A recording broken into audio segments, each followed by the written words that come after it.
त्यामुळे तुम्ही कुठून भरलेला आहे तो? वास कसा येतोय बघ. ह्या वासाचं काय करून खायला मस्त कसं लागतंय.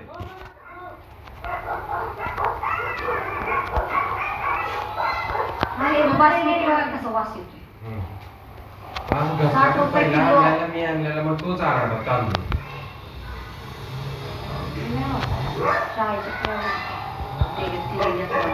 तुम्हाला शाळेचं काय सुद्धा टेन्शन? मी लय मला याचा खर्च आहे तुला नाही माहिती. भाजीलाच किती पैसे देते मला माहिती आहे. कशाला आणायच्या भाज्या? डाळी बारा डाळी या महिन्यात डाळ भिजाय घालायची बनवायची. कशाला आवडत नाही? दुसऱ्यांना आवडते. कधी अंडे असते ती, कधी भुर्जी, कधी डाळ, कधी काय बटाटा.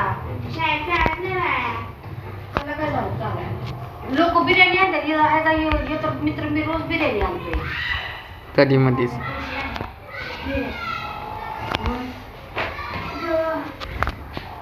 काम ऐकतात लगेच 1 किलो चिकन घेऊन आला. कपडे कवाच्या झालं तिला भिजायला घालाय सांगते.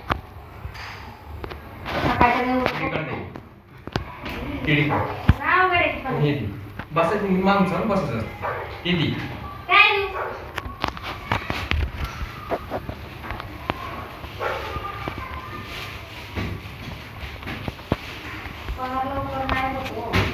येतो तुला मी 8 तारखेला उठली ना. अजून ह्यो हप्ता जायचा. एक आठवडा राहिला का? आज कुठला वार आहे? आज बुधवार आहे. मग आता पुढचा बुधवार येता 31 तारीख येते. चांगला करायचं. 1 तारीख बुधवारी येते.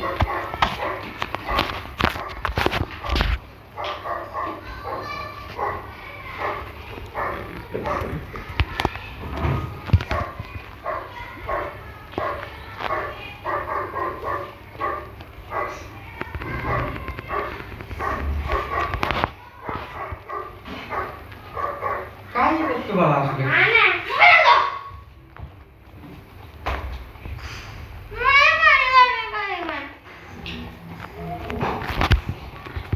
अभ्यास कर अभ्यास.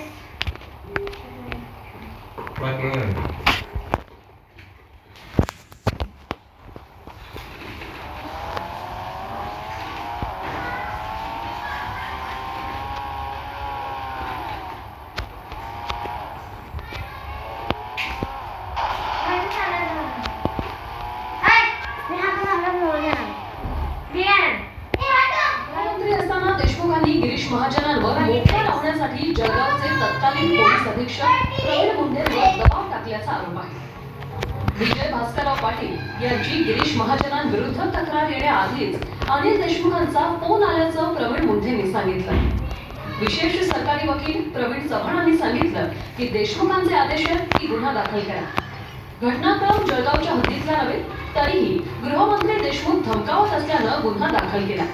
तत्कालीन गृहमंत्री अनिल देशमुख यांनी माझ्यावर 3 वर्ष 12 दिवसांनी मी कोणाला तरी मोबाईल माझ्या पी आंबेडकरांनी त्या ठिकाणी मोबाईल दाखवला आणि मी त्यांना मोबाईलवर धमकी दिली आणि म्हणून पुण्याला ही घटना घडली आणि म्हणून त्यांनी पुण्याला तो गुन्हा नोंदवला नाही पण मुक्ताईनगरला निवड आउटपुट निर्णय दिले का PSIकडे त्या ठिकाणी गुन्ह्याची नोंद करावी तर ती केली गेली होती आणि ती करण्यासाठी अनिल देशमुखांनी SP वर दबाव आणला.